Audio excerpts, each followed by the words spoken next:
The call came as I was unlocking my apartment, still humming with the lazy warmth of Italy clinging to my skin. My suitcase wheels rattled against the hardwood, the air faintly scented with espresso beans and the salt of the Amalfi Coast. I hadn't even unpacked when I noticed the envelope leaning against my door creased, dust-covered, stamped with the seal of St. Gabriel Medical Center. I frowned. Mail couldn't scare me. Not after 30 years of dissecting contracts and balance sheets as a corporate consultant, but that envelope did. Something in the way it waited.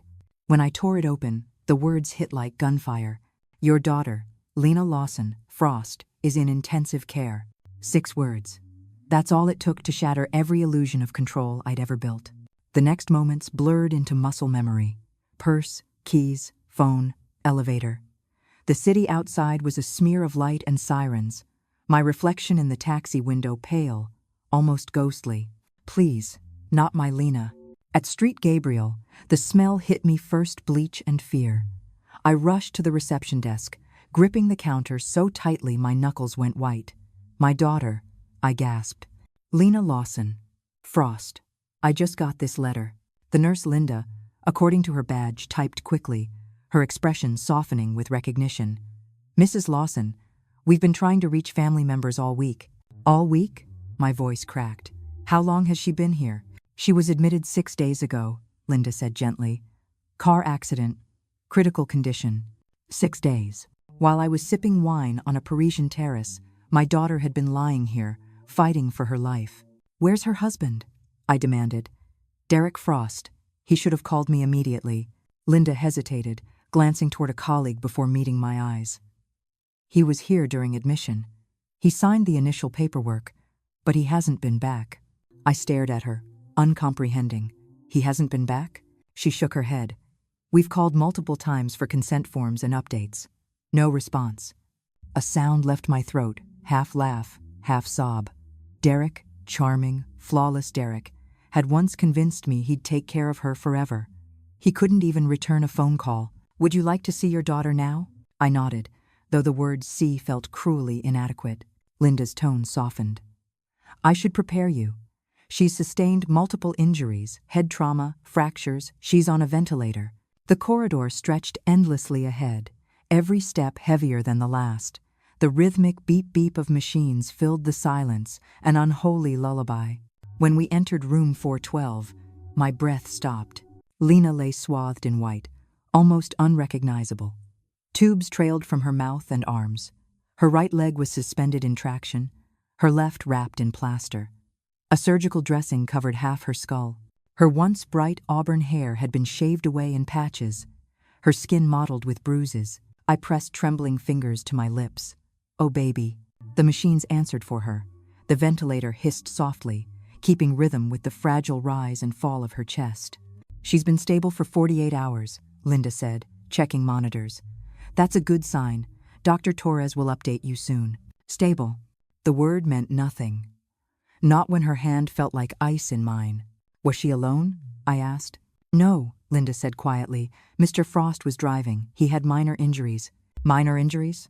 I repeated slowly. She nodded. He was treated and released the same night. The air in the room thickened. Released, I whispered. And he just left? Linda's silence was answer enough. I turned back to Lena, brushing my fingertips against her cheek, careful to avoid the bruises. I'm here, sweetheart, I murmured. Mom's here now. I'm not leaving. Something primal stirred inside me. Not panic, not even grief, but a cold, deliberate focus. The same instinct that once dismantled corporate empires now latched onto a single mission. Find out what happened. The mother in me wept. The strategist in me took control. I pulled out my phone, fingers shaking but precise, and sent a message to Derek Frost. Derek, I'm at St. Gabriel with Lena. Call me immediately. Then Saturday. The rhythmic whoosh of the ventilator filled the silence between us. I stared at my daughter, the girl who once painted sunsets on our kitchen wall, who still called me Mama when she was tired, and whispered a promise I hadn't made since she was a child. I'll protect you, even from him. The beeping continued, steady and merciless. Outside the window, the Chicago skyline blurred beneath a haze of hospital light. I didn't know yet how deep the betrayal went. I didn't know I was about to peel back layers of deceit spanning years. But I knew this. Whatever truth hid behind that crash, I would drag it into daylight. And for the first time in my life, I didn't care what it cost me. If you've ever been blindsided by the people you trusted most, if you've ever had to rebuild from betrayal, give this story a like, share your thoughts, and stay until the end. Because this one is about what happens when love becomes a weapon. Morning crept through the ICU windows in thin, exhausted stripes of gray. I hadn't slept. The chair beneath me was hard, but it anchored me something solid in a world that had turned liquid overnight. The steady rhythm of Lena's ventilator had become the soundtrack to my guilt. 6 days. 6 days she'd lain here, alone. While I wandered museums and markets half a world away, the door opened quietly. Dr. Torres entered, a tall woman in navy scrubs, her hair tied back, her voice calm, but carrying authority. "Mrs. Lawson, I'm Dr. Elena Torres, your daughter's attending physician." Her eyes were kind, but clinical. "Lena's condition remains critical but stable. The surgery relieved pressure on her brain. We're watching for signs of responsiveness as the swelling subsides." "Will she wake up?" I asked. "There's hope," she said gently. "She's young and strong, but recovery, if it happens, will take time." I nodded, absorbing each word like data points on a spreadsheet.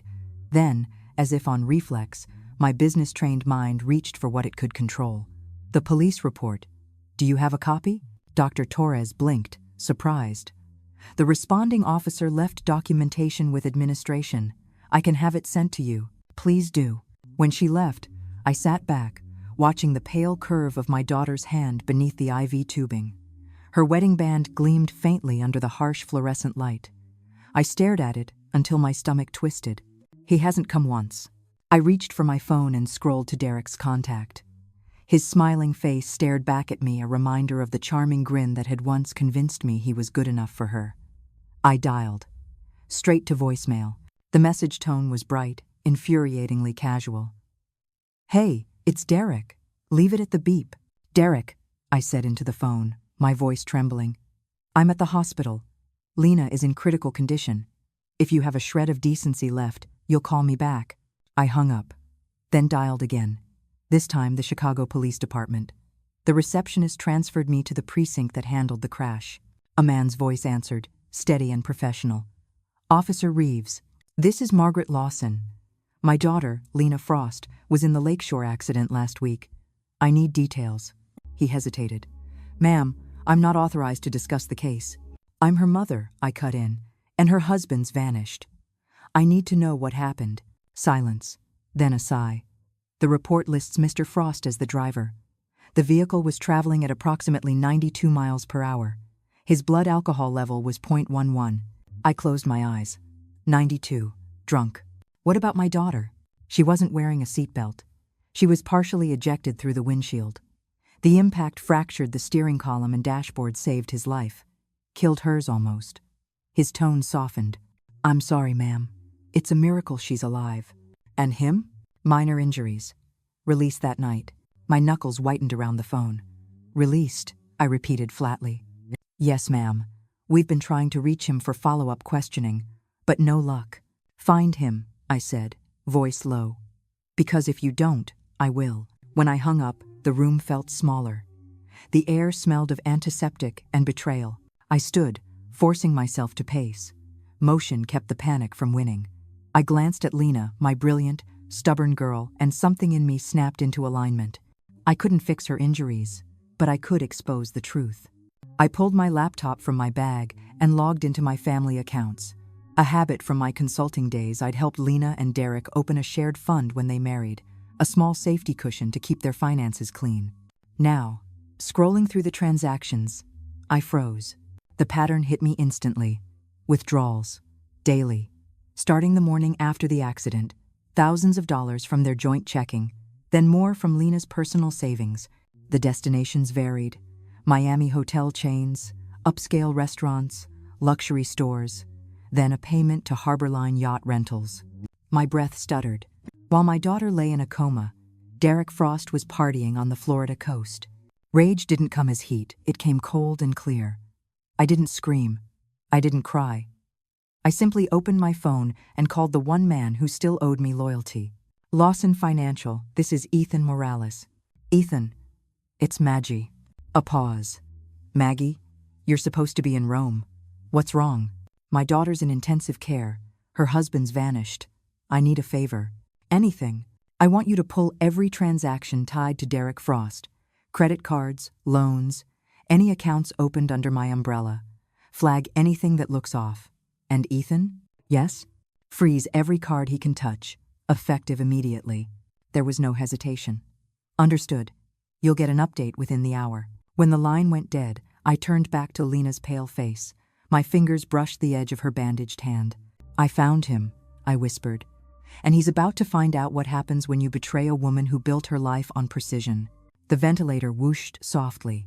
Each breath my daughter took sinking with the pulse of my resolve.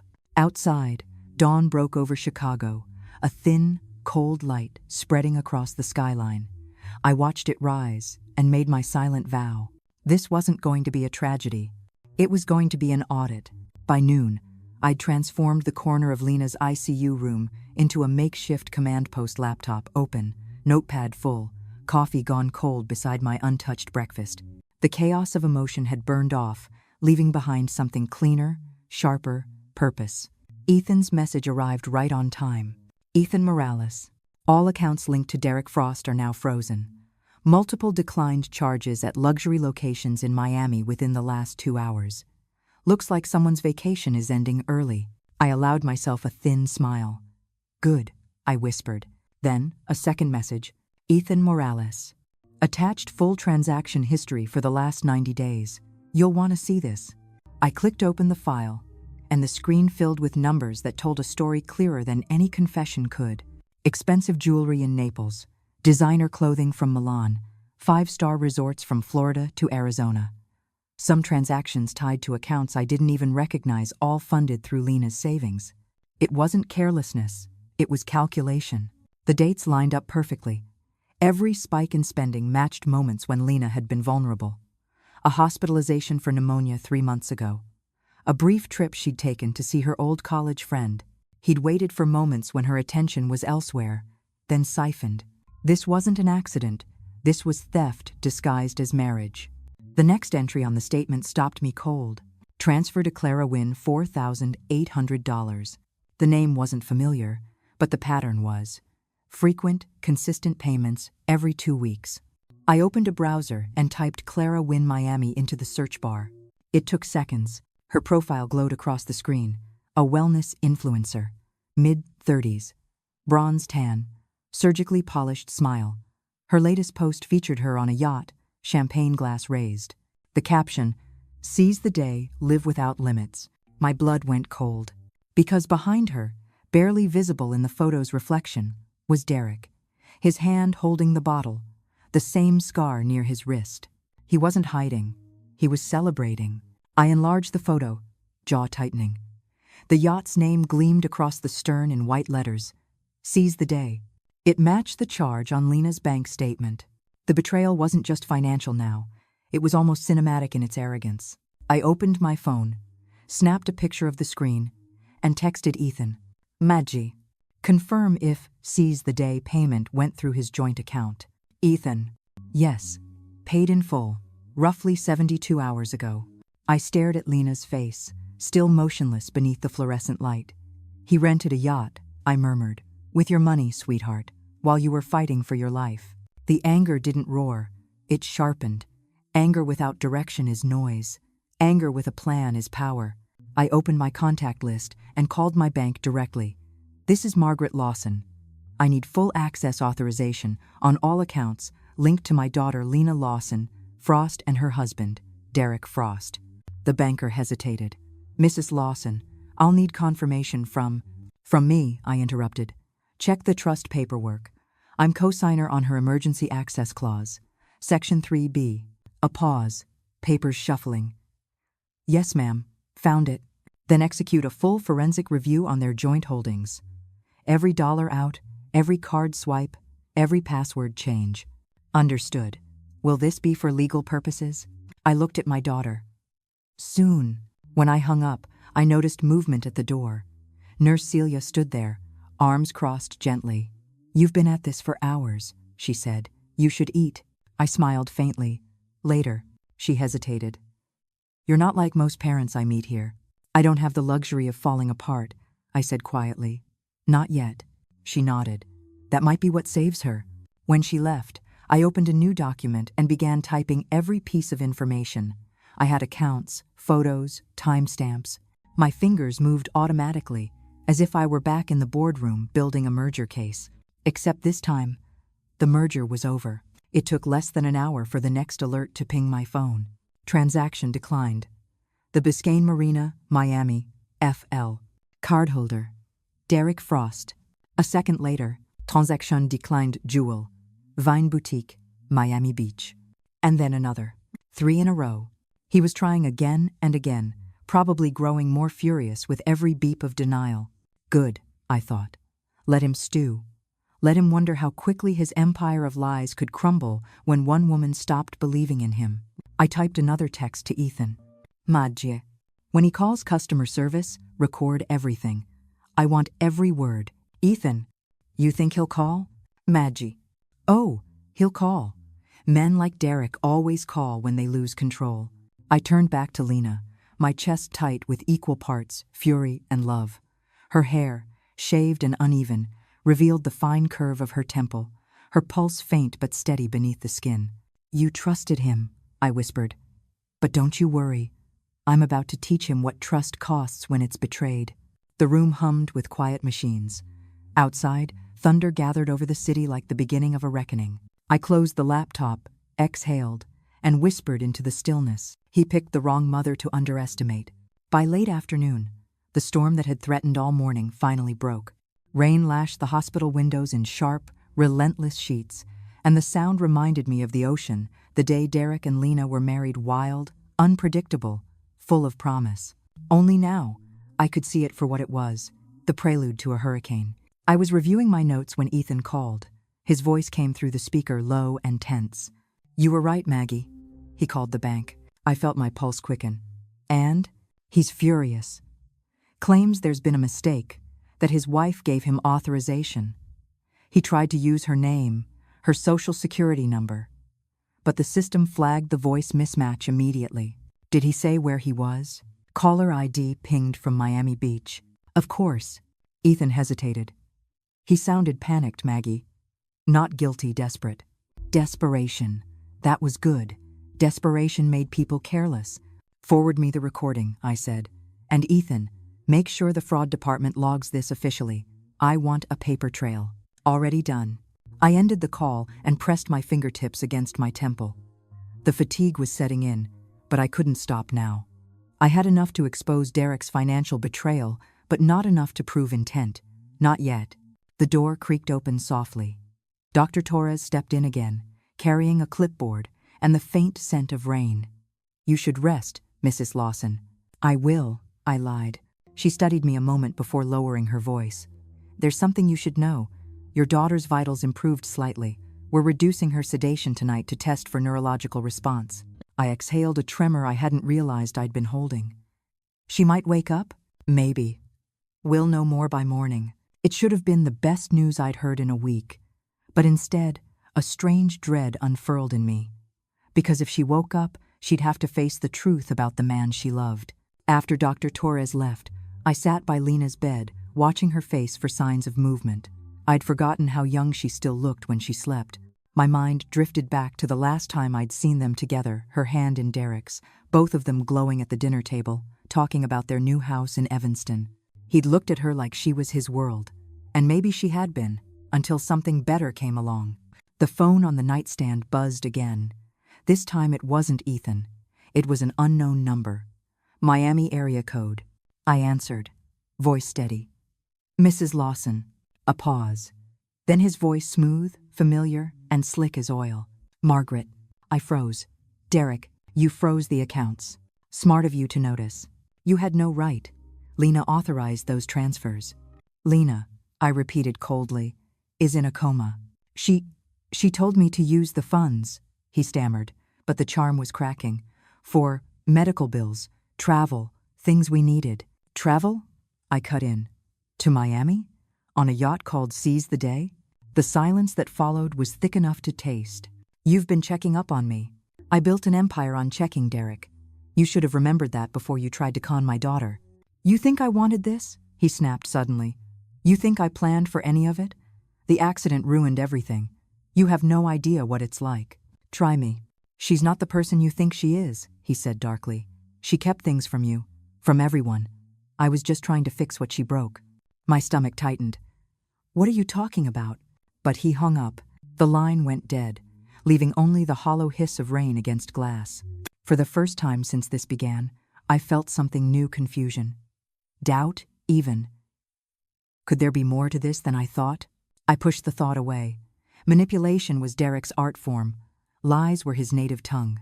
Still, his last words echoed in my mind long after the call ended. She's not the person you think she is. I looked at Lena again. Her face was pale, innocent, untouched by deceit. But now, I wasn't sure what innocence even meant. The rain intensified, streaking down the glass like veins of silver. I sat beside her, hand resting over hers, whispering to the steady hum of machines. Wake up, sweetheart. Tell me the truth. Tell me what really happened that night.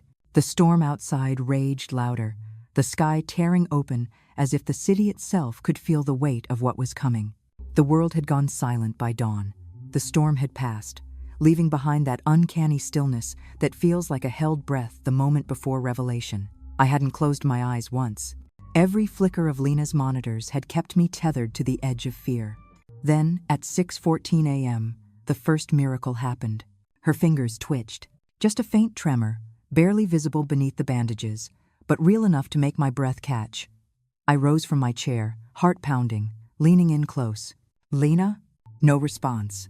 Only the steady hum of the ventilator. But then another twitch, and this time, her eyelids fluttered. The door burst open before I could call out. Dr. Torres entered with 2 nurses, all business but not without warmth. We've been waiting for this. Mrs. Lawson, step back just a bit. They adjusted the oxygen levels, dimmed the overhead lights, and called softly to her. Lena, if you can hear me, squeeze my hand. A pause, then the faintest pressure against the doctor's fingers. Tears blurred my vision. She's in there, I whispered. She's fighting. Dr. Torres smiled. Yes, she is. After a few tests, they decided to keep her under observation for the next few hours. We'll reduce sedation gradually, Torres said.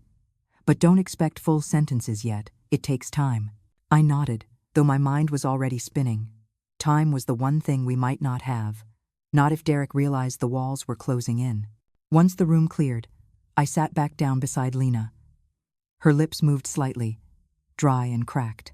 I reached for a cotton swab, dabbed it gently against her mouth and whispered, "It's okay, baby. You're safe now." Her eyelids fluttered again, and then, in a voice that was barely a breath, "Mom?" I froze. "I'm here." Her brow furrowed. "Where's Derek?" The question hit like a knife. "You don't need to worry about him right now," I said carefully. "You just focus on healing." She tried to shake her head, wincing at the pain. "The crash, it wasn't." "Shh, don't strain yourself."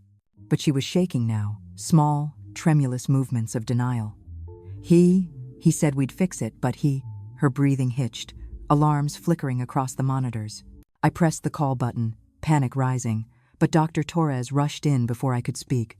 "Vitals are spiking. We need to stabilize her." They adjusted the IV, and slowly, the readings leveled out. Dr. Torres turned to me. "We'll have to wait before pushing for more conversation. Her brain needs rest." I nodded numbly. But the fragments she'd managed to say burned into my mind like a code that needed breaking. "It wasn't," he said, "we'd fix it." But what had they been trying to fix? After the team left, I checked my phone. A new message from Ethan blinked on screen. "Ethan, you might want to see this. Frost just transferred $9,000 in cryptocurrency to an offshore wallet from a proxy account that doesn't belong to him. Tracing it now. Also, someone just tried to access Lena's medical files through an external portal. Failed login attempt. Twice." My hands went cold. Derek wasn't just panicking, he was preparing for something. He'd already stolen from her. Now he was trying to erase her. I typed back quickly. "Madji. Trace every IP. I want an address. If it's him, I'll handle it." "Ethan, You sure you want to go down this road? Madje. He went down it first. I'm just following the map. I ended the chat and stared out the window. The city was waking sirens, commuters, morning light reflecting off the river. But none of it felt real, because as much as I hated Derek, there was something else now, gnawing at the back of my mind. Lena's words. The hesitation in her voice when she mentioned fixing something. Could there be truth in what he'd said, that she'd kept secrets from me too? No, I wouldn't let him rewrite her story before she could speak it herself. Still, the seed had been planted, and I hated that he'd managed to do it. I took Lena's hand again. Her pulse was steady beneath my thumb. I leaned close, whispering softly, "Rest, my love. When you wake, we'll finish what he started, but on our terms." Behind me, thunder rumbled again, faint but deliberate, like the echo of a warning. And though I didn't yet know how deep the truth went, I knew this much. The storm wasn't over. It had only changed shape. By the time evening shadows stretched long across the hospital floor, the steady rhythm of the machines had become a strange comfort, a pulse I could match my breath to. Lena drifted between light sleep and restless murmuring, her lips forming half-words, fractured fragments of memory that slipped away before I could catch them. Each time she stirred, I leaned closer, willing the pieces to connect. But the story she was trying to tell still lay buried in that damaged part of her mind, sealed away like a locked file. Meanwhile, Ethan's updates kept coming. Ethan. We traced the failed logins to a hotel Wi-Fi network, Ocean Crest Resort, Miami Beach. Checked their registry. Frost checked in 4 nights ago under an alias. Daniel Reeves. Ethan, follow-up. He hasn't checked out. Security confirms he's still on site. I stared at the message, pulse tightening. 4 nights. That meant he'd been watching the fallout, hiding, waiting. And if he knew the accounts were frozen, he'd know I was behind it, which meant I was next on his list. I texted back, "Madji, keep watching the transactions. If he tries to move again, I want you to call me, no matter the hour." Then I turned to Lena, brushing her hair from her face. "We're almost there," I murmured. "He's running out of places to hide." A quiet knock interrupted the room's stillness. Officer Ramirez stepped inside, a solid man, with weathered eyes, and the calm presence of someone who had seen too much. "Mrs. Lawson?" "Yes." He flipped open a notebook. "Detective Morales asked me to follow up regarding your daughter's case. We've received some developments from the Miami PD. Mind if I sit?" "Please." He took the chair beside me, scanning the monitors before speaking again. "We located Mr. Frost's rental vehicle this afternoon, abandoned near Key Biscayne Marina. Inside, we found a tablet linked to several financial accounts under different aliases." I exhaled slowly. "Aliases," I repeated. "Plural." He nodded. "Seems your son-in-law's been running multiple identities for at least 3 years. We're coordinating with financial crimes to build a timeline. But there's something else, something you should see." He handed me a printed still image, a security frame from a marina surveillance feed. Derek, standing by a boat, phone pressed to his ear, his posture rigid, jaw clenched. The timestamp was 2 days after the crash. I traced the edges of the photo, my voice low. "That's when Lena was in surgery." "Exactly, which raises a question," Ramirez said. "If he believed she might die, why run instead of staying? Unless he had something to lose by her surviving." The implication settled like lead in my chest. "You think he meant for her not to?" Ramirez didn't answer directly. "We're not ruling anything out." I looked up, meeting his eyes. "Find him." He nodded once. "We will. But for your safety, I'd advise you not to leave the hospital tonight. He's unpredictable, and he knows your connection to the accounts." "Don't worry," I said, a cold calmness washing over me. "If he comes here, I'll be ready." When he left, I pulled my phone from my pocket and replayed Derek's earlier voicemail. His voice slurred from alcohol and arrogance. "You don't know the whole story, Margaret. None of you do." Then another line I'd almost missed before hanging up. "She was supposed to tell you herself." I pressed pause, heart hammering. "She was supposed to tell me?" "Tell me what?" I turned to Lena again. Her chest rose and fell slowly, peacefully now.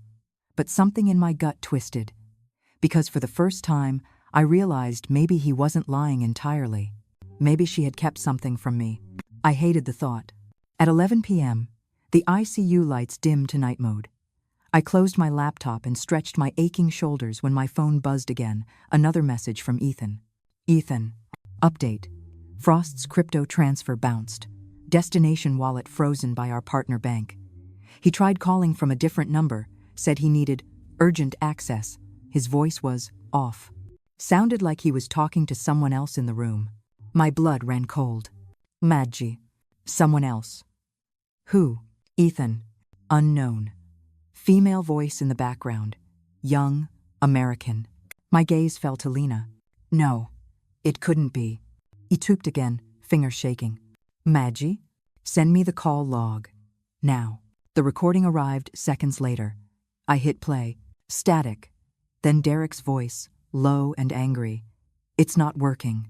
She froze everything. A muffled response. A woman's voice I couldn't quite make out. Then, clear as a bell. We can't let her wake up, Derek. Not yet. The phone slipped from my hands. For a long moment, I just stared at the dark window, the reflection of Lena's sleeping form behind me. Someone else was involved. And whoever she was, she didn't want Lena to survive. I bent down, kissed my daughter's forehead, and whispered a vow so quiet it barely left my lips. You're not dying, Lena. Not until I burn every last one of them down. Detective Alina Torres came into the room like someone who had spent her life asking questions until the truth bled out. She wore no badge on her lapel, only the look of a person who meant business.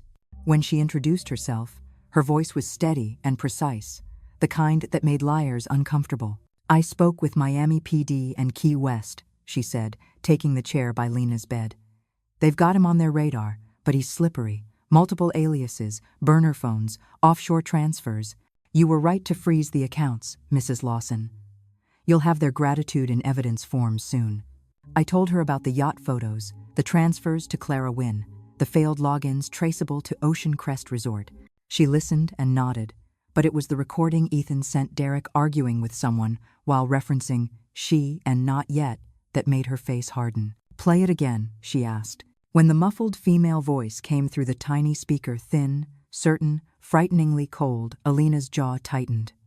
We need to ID that voice, she said. And we need to know where Derek was when that call was made. If someone is actively conspiring to prevent Lena's recovery, we're in a race against time. The word conspiring tilted the room into something sharper.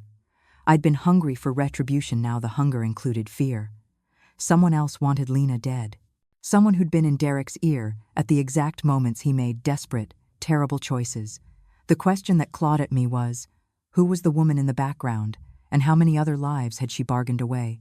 Alina set out a plan in crisp strokes like a strategist drawing lines on a war map. First, forensic voice analysis. Ethan, can you push the recording to a lab that does voice identification? She asked. Ethan's text pinged in my phone before I had to answer. Already done. Sending to State Lab now. Good. Second, she continued, we trace the crypto wallet again and expand subpoenas for any recipient accounts. That Clara Wynn account? We follow it until it rattles a name. Third, we issue emergency watch orders on the airports and marinas. He cannot cross state lines unnoticed. And fourth? I asked, needing something active to cling to. Fourth, she said slowly. We get Lena to tell us what she remembers, in her own time, without pressure. But if it's safe, and she has anything to add about unusual text messages, odd phone numbers, or people she'd met recently, now's the time. That last part stung. Lena had already tried to tell me something fractured. We were going to fix it, before the sedation stole her voice. I'd hoped those fragments were the last jagged remains of trauma. Now they felt like map pieces to a larger scheme. A nurse, Celia, who had become our quietly loyal presence, leaned in. There's one more thing, she said. When Lena's sedation was lighter yesterday, she woke with a start and said, don't let her in the room. Nobody thought much of it because she was groggy, but the words stuck with me. She looked directly at me, speaking softly. I think she knows someone's been doing more than just spending her money. Alina's eyes flashed. Did she say who? No, just, don't let her in the room. We all heard the weight behind that small sentence. My stomach dropped. Someone female had been physically or mentally close enough for Lena to fear. Someone with access. Someone who could be the woman in the background of that call. Alina rose and moved to the window, folding her arms. We'll cross-reference all the names tied to his aliases, including any Clara Wynne social media associates. We'll check the hotel registries, marina logs, and CCTV. If she's been at the Ocean Crest, we'll have a timeline. If she's local, we'll find her. If she's an associate of his, she'll slip up. They always do. She stopped at the door, then turned. One more thing, Mrs. Lawson. I need you to be careful. Men like Derek have friends in unsavory places. If he thinks you're the threat, if he connects your financial actions with Lena's waking, he could lash out. Don't be alone leaving the ICU. We'll have officers on the floor. It was not comforting to be told that the enemy might retaliate. It was, however, comforting to know someone in authority had already considered that possibility and had plans in motion. Over the next 24 hours, the hospital hummed with a different energy. Alina's team worked in tandem with Ethan's techs and Miami PD. Subpoenas crisscrossed state lines. The state forensics lab confirmed the timestamps and enhanced the audio. By the time night fell, we had a name appearing in 2 different contexts: Clara Wynne, wellness influencer, Miami socialite, and a second name that made my pulse stop for a moment. Melissa Grant. Melissa. My mind flashed to the voice that had called earlier in the week, the woman who claimed Derek had done the same to her years before. She'd said his name was different then. He'd used another alias. She'd hinted at a pattern. Now Melissa Grant surfaced as more than a caller they'd traced payments linked to an account she'd used years ago. The pattern was ugly and consistent. Derek found women with access, built their trust, siphoned funds, and then moved on. Trace Melissa's old bank accounts, Alina said into her phone, and cross-match with Clara's activity. If they overlap with Derek's transactions, we have conspiracy. Ethan texted an image to my phone. It was a collage of photos pulled from social feeds. Derek in a suit at a networking event. Derek embraced with a woman whose face I couldn't make out. Derek on a boat.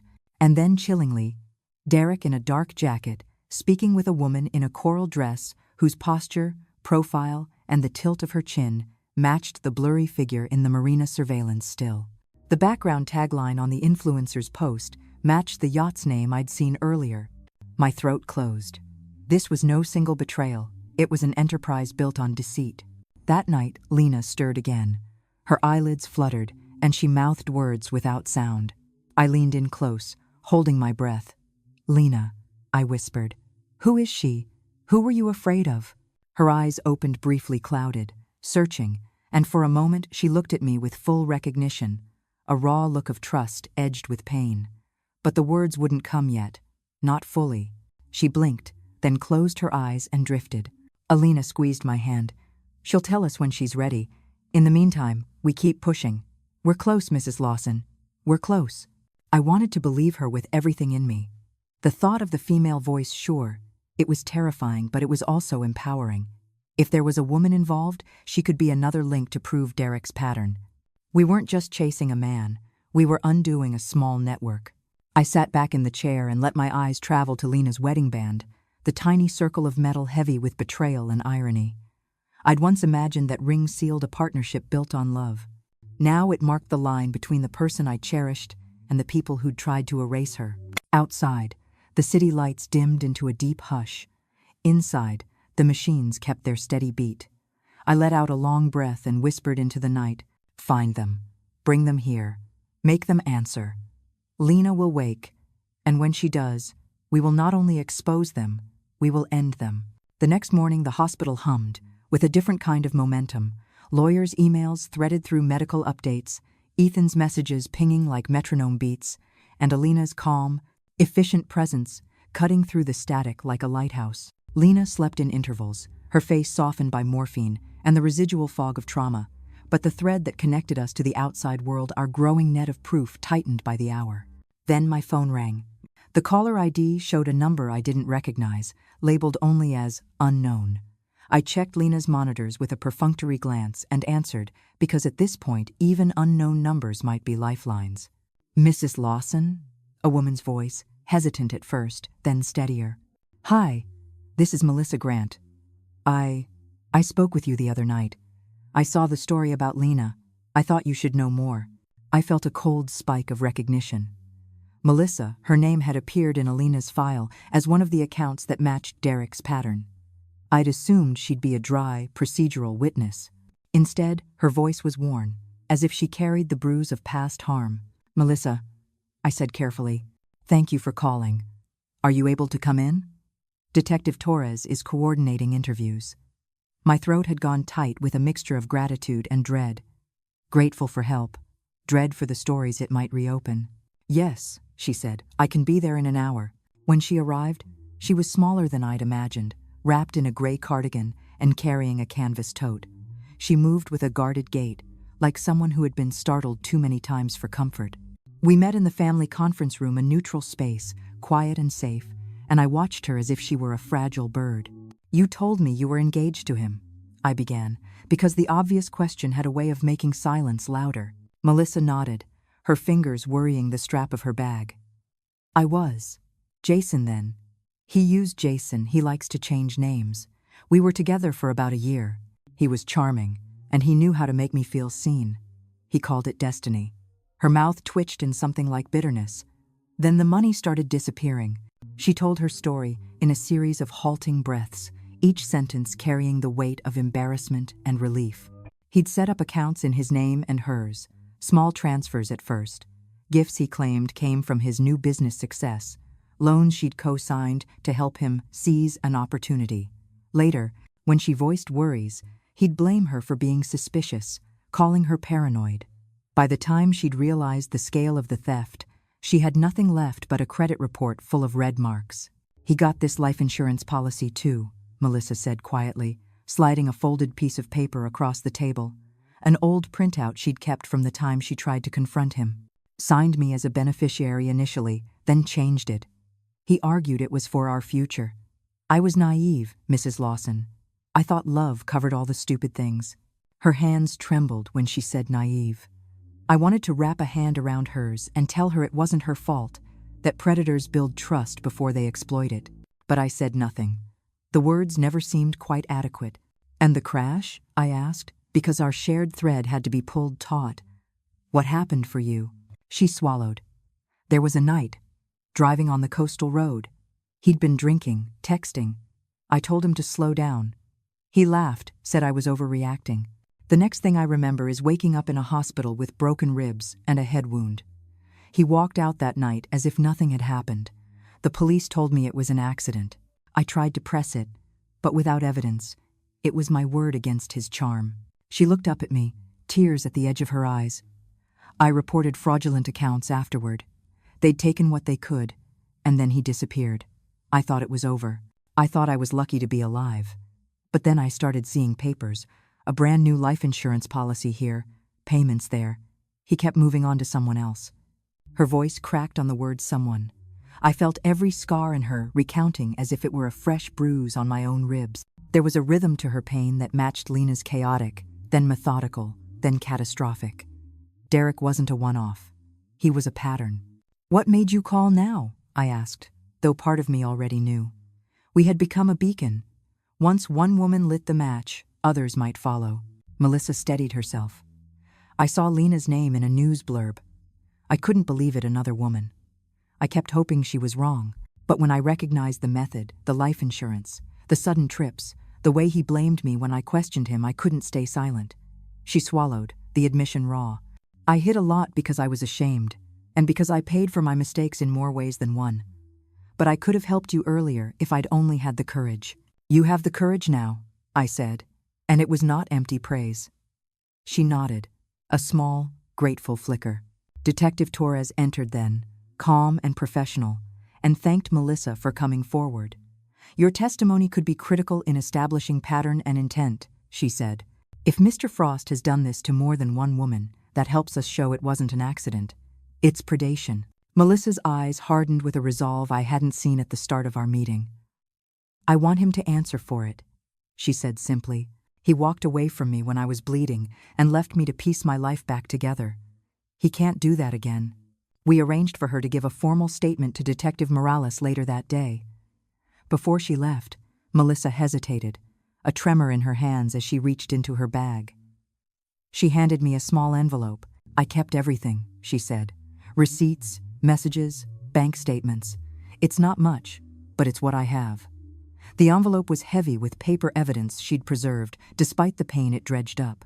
I held the envelope in both hands, the paper a tangible symbol of her trust. "Thank you," I said, and meant it more than any formula. When she left the hospital, she hugged me a quick, fierce embrace, and I felt the exchange in a way that had little to do with words. Two women who'd been burned by the same flame now standing in the same light, ready to point it at the arsonist. Later that afternoon, Ethan texted, "Melissa's statements corroborate the financial trail. Clara Wynn's account shows transfers from Derek to the same wallet addresses mentioned in Melissa's records. We're closing gaps in 3 states." I sank back into the stiff chair and let the exhaustion pull at me, not the dead, hollow exhaustion of mindless grief, but the weary fatigue of someone who'd been living in a pressure cooker for days and finally released a breath. Lena slept, machines whispering steady truths. Around us, the net tightened, threads crossing at more points than I dared hope. Someone, many someones, had underestimated what happened when a mother who knew balance sheets better than lullabies chose to protect her child. In quiet, resolute ways, we were making a new ledger, one that calculated not only dollars lost, but the cost of crossing the wrong woman. It would not be enough to freeze cards and seize yachts. It would not be enough to put a man in jail. We needed to rebuild the lives he'd hollowed out. Melissa's courage, small, delayed, but real, was another stitch in the net that would hold him accountable. I sat back, the conference room's hum wrapping around me, and whispered into my palm as if Lena could hear every vow, even in the haze of sedation. "Thank you for coming forward, for helping me make him unmake himself." By the 3rd morning after Melissa's visit, the world outside the ICU had shifted from gray rain to a thin winter sunlight that looked clean and sharp through the glass. It caught in the hospital's metal fixtures, turning everything white and sterile, almost too bright to look at. Lena had been improving in increments that felt like miracles disguised as medical routine: longer waking periods, clearer speech, a slow awareness that returned in delicate waves. She still drifted, but she was present enough now that her eyes found me and held on. "Mom," she whispered. "Was it him?" I sat close. "Yes. And we're building a case that will make sure he never touches another woman again." Her eyes glistened, not just with relief, but something heavier: remorse, maybe. "There's something I didn't tell you," she said, her voice rasping like sandpaper. "Something I was afraid of before the crash." I waited, trying not to breathe too loudly. "He wasn't alone," she whispered. "There was this woman, said she was his business partner. She came to the house once while you were abroad. Derek said she was helping him with the investment project, but..." Lena closed her eyes as if seeing it again. She knew things about me she shouldn't have. My birthday, my middle name, even the name of my doctor. She said they were planning something big. Derek told me not to mention her, that you'd ruin everything if you found out. My chest felt like it was closing around my heart. "Do you remember her name?" Lena frowned, searching her fragmented memory. "I think..." She called herself Clara. Clara Wynn. The name dropped into the space between us like a verdict. That was it.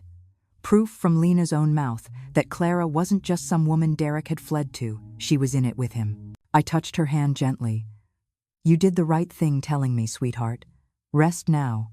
You've given us what we needed." As she drifted off again, I stepped into the hall, where Alina was speaking quietly into her phone. When she saw my face, she ended the call immediately. She said, "Clara Wynn, I told her." Alina nodded slowly. "Then we've got enough to move from financial crimes to conspiracy and attempted homicide." I felt something deep in my chest shift, less satisfaction, more a grim acknowledgement that this was far from over. Ethan called soon after. "Maggie, we've confirmed it. Clara's social account activity went dark 2 days ago, but her credit card pinged in Tampa this morning, same boutique where she shopped before the yacht trip. She's moving. Can you get me the address?" "I can, but it's risky," he warned. "She's already erased most of her trail. If you go near it, she'll smell blood." "I don't plan to go near her," I lied. That evening, Alina came by my makeshift workstation beside Lena's bed. "We're coordinating with the Florida task force," she said. "If Clara's in Tampa, she won't be for long. We'll bring her in." I looked at my daughter, her face softer, her breathing steadier, and then back at the detective. "I need to see her when you do. I need to look her in the eye." Alina hesitated. You realize that's not standard procedure. I'm not asking for procedure. She studied me for a long moment. When the time comes, she said finally, I'll see what I can do. Later, when the hospital grew quiet, I watched the city fade into darkness and thought about how justice rarely comes clean. It's messy, exhausting, built from fragments that only make sense when you bleed for them. Somewhere in Florida, a woman who thought she'd won was about to learn what it feels like to be hunted, not by vengeance, but by truth. I turned off the lamp, the room dipping into half shadow, and whispered to the sleeping figure beside me, We're almost there, Lena. The storm's still raging, but this time, it's on our side. By the end of that week, everything accelerated. What had once felt like an endless maze of unanswered questions now turned into a current dragging everyone toward a reckoning. Lena was awake for longer periods, tired, yes, but clearer each day. She began to recall snippets, voices, arguments, the screech of tires. And then, in one lucid stretch between nurse check-ins, she told me about the night. It had started as a fight about money. Derek had been pacing, phone in hand, drunk on whiskey and bravado, insisting that she didn't understand the stakes. Lena had discovered forged documents in the study signatures that looked like hers on a series of authorizations she never signed. She confronted him, he shouted. She threatened to go to the police. That's when Clara showed up. I thought she was his coworker, Lena whispered, eyes fixed on the ceiling as if replaying the scene on invisible film. But she wasn't. She kept saying things like, You'll ruin everything if you talk, and we just need a few more days. Derek told her to leave, but she didn't. She said, You don't walk away from a deal this big. Then they both looked at me. Her voice faltered. That's when he suggested a drive, said we needed to cool off. I didn't want to go, but he promised it'd just be a short ride along the lake. I didn't know he'd been drinking. I didn't know.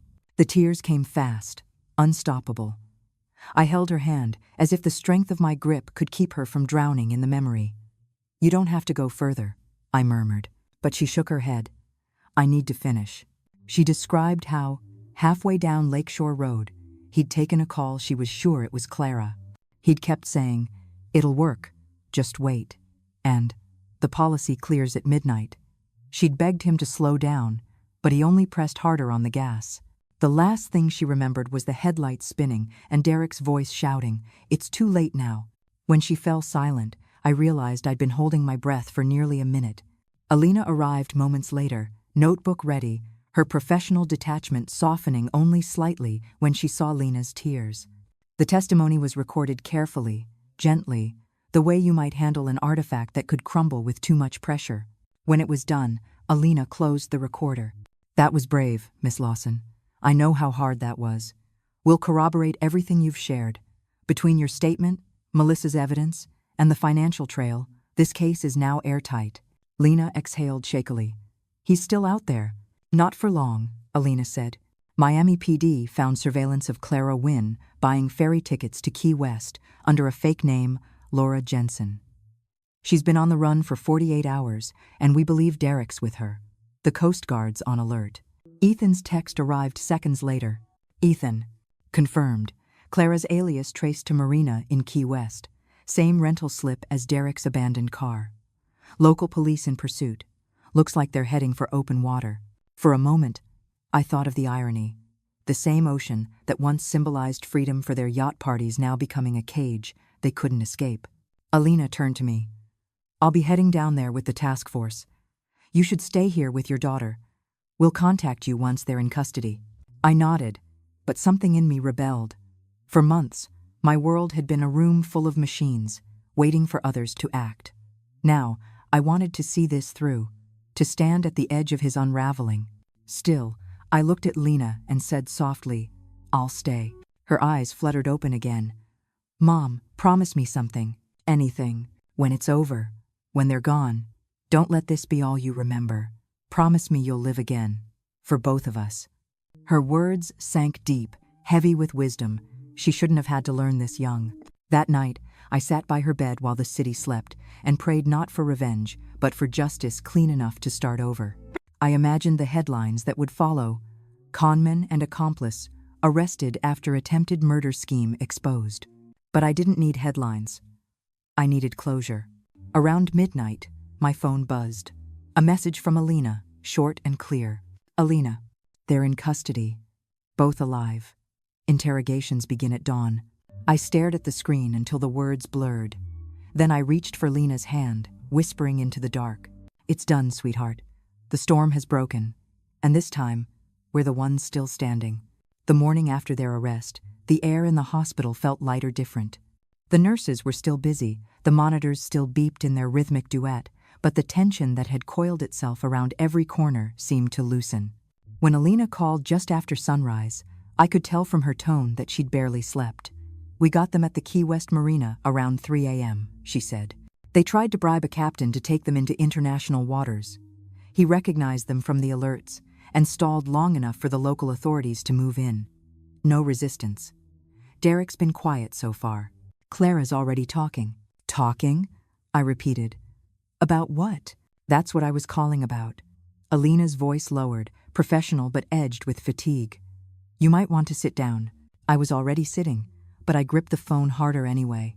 She claims the crash wasn't an accident. Says Derek planned it, told her it would solve everything. He'd arranged the life insurance policy months before, made her his silent partner in several accounts, promised to cut her in after the payout. When Lena refused to sign certain documents, he told Clara it was only a matter of time before he'd handle it his way. My stomach twisted. Even knowing the truth, hearing it spoken aloud made it more monstrous. And Clara? She says she didn't know he'd actually go through with it, Alina replied. Typical denial, but the evidence contradicts her. She booked the hotel room in Miami for both of them days before the crash. They were planning to disappear once the insurance cleared. There was a long silence between us, just the faint hum of the hospital machinery and the echo of Alina's breathing. I'll be coming in later today, she continued. We'll need you and Lena to review statements and verify a few records. And Maggie, the district attorney's confidant. Between Lena's testimony, Melissa's file, and Clara's partial confession, this case is locked. It's not about if they're going down, it's about how long they'll stay there. When I hung up, I stared out the window at the skyline rising through the winter haze. A year ago, I would have measured victory in numbers, in market shares and quarterly reports. Now, it meant something different. My daughter alive, her voice returned, her future intact. Lena woke just after 9, her eyes clearer than I'd seen since the accident. Did they find them? She asked. They did, I said, brushing a strand of hair from her face. They're in custody. Clara's talking. Derek? Not yet. Her lips parted slightly. He'll never stop lying. It's what he does. Not anymore, I said. This time, he's surrounded by people who see through him. A faint smile touched her mouth. He always said you were too cold to scare. Guess he was right, just not in the way he meant. By afternoon, Alina arrived in person with her usual blend of warmth and efficiency. She placed a folder on the bedside table and opened it. Inside were photos Derek and Clara, handcuffed, heads down, led into an interrogation room. Even in defeat, Derek had that faint look of arrogance, like a man who believed he could charm his way out of any corner. He's refusing counsel, Alina said. Thinks he can talk his way through this. Then he hasn't learned a thing, I murmured. Alina exhaled. You know, in my line of work, you get used to seeing people lie to save themselves. But what's rare is the kind of focus you've shown, Mrs. Lawson. Most families break apart waiting for answers. You built a case. I built it because I couldn't lose her, I said simply. Alina nodded, closing the folder. Well, now you can start rebuilding something else. That evening, I sat beside Lena, while the sky outside turned violet. She was sketching on a hospital notepad. Nothing detailed, just slow, deliberate lines. I asked her what she was drawing. Light, she said. The way it looked that morning you walked in. Harsh and kind at the same time. I smiled. You always did find beauty in strange places. She looked up at me, eyes steady. So do you. You just call it evidence. We laughed, and for the first time in weeks, the sound didn't feel out of place.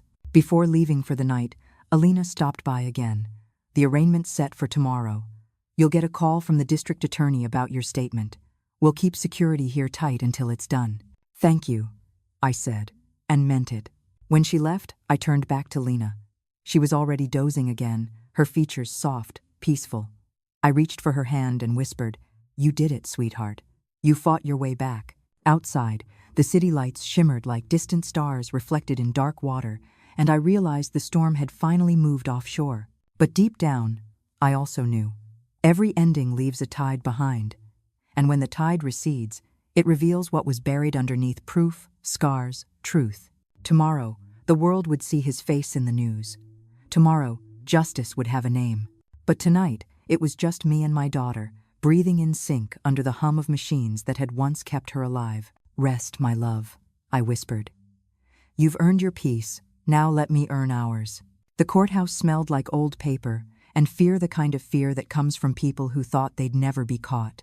Rows of reporters lined the benches, their cameras waiting for the moment the story turned from rumor into judgment. I stood in the second row behind the prosecution table, Lena beside me in her wheelchair. The scars along her arm peeked from beneath the sleeve of her blazer, faint, silver reminders of what she'd survived. When Derek was led into the courtroom, chains clinking faintly, every sound seemed to stop. He looked smaller than I remembered, his usual smirk flickering under fluorescent lights that revealed every line of deceit etched into his face. Clara followed behind him, pale and shaking, her once glamorous poise stripped down to raw guilt. Lena reached for my hand. Her grip was steady now, no tremor, no weakness. "Let's finish this," she whispered. The district attorney rose, her voice firm and clear as she recited the charges: fraud, conspiracy, identity theft, reckless endangerment, attempted murder. Each word landed like a hammer. The gallery murmured. When Derek's lawyer declined to make an opening statement, the judge raised an eyebrow. "Not contesting the charges?" Derek leaned forward, his voice low, but still carrying that thread of performance he'd never learned to suppress. "Your Honor, I've been misunderstood. Everything that happened was an accident. I loved my wife." Lena's voice sliced through the air before I could stop her. "Then why did you leave me bleeding in the street?" The courtroom froze. Even the judge didn't interrupt. Her words hung there sharp, clean, undeniable. Derek's mouth opened, but no sound came. He looked at her, truly looked, and for the first time in all this chaos, I saw the flicker of fear in a man who'd finally met something he couldn't manipulate. The DA nodded to the bailiff, who wheeled in a screen. "Your Honor, we have video evidence obtained from a marina security camera in Key West. It shows the defendants attempting to flee aboard a vessel purchased with funds stolen from Mrs. Lawson's accounts." The footage played Derek pacing the dock, phone pressed to his ear, shouting, "We can't let her wake up, Clara." The courtroom erupted. Clara buried her face in her hands, sobbing. The judge's gavel cracked like thunder. "Order!" It took less than 2 hours for the jury to return. Guilty on all counts. The sentencing was swift. Derek Frost, 25 years, no parole before 15. Clara Wynne, 12 years for conspiracy and obstruction. Neither spoke when the verdict was read. Neither looked at us as they were led away. Afterward, outside the courthouse, cameras flashed in the pale winter Sunday. Reporters shouted questions, their voices blending into white noise. Lena stopped at the top of the steps, her cane planted firmly against the marble, her hair catching the light.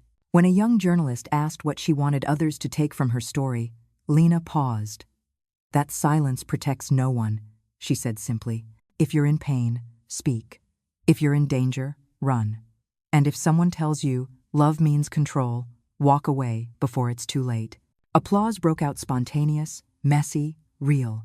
I stood a step behind her, watching as she faced the world without flinching. That night, back home, we sat together in the garden, her garden now, overgrown but beautiful in the moonlight. The air smelled of rain and soil and second chances. She traced a petal between her fingers. "Do you ever wonder why people like him do what they do?" I thought for a long time before answering. Because they mistake power for love. But the truth is, love's never about ownership. It's about seeing someone free and being glad they are. Lena smiled softly. "You always were the brave one, Mom." "No," I said, squeezing her hand. "You were." The wind moved gently through the trees, carrying away the last echoes of fear. Somewhere, far from here, Derek Frost sat in a concrete cell, his charm useless, his empire of lies finally dismantled. But I didn't need to think about him anymore. The story was no longer his, it was ours. And for the first time since the phone call that had shattered my world, I let myself breathe without waiting for the next blow. "We survived," I whispered, as Lena leaned against my shoulder. "No," she corrected softly. "We rebuilt." The stars above the garden shimmered like tiny fragments of truth, scattered, imperfect, but still shining.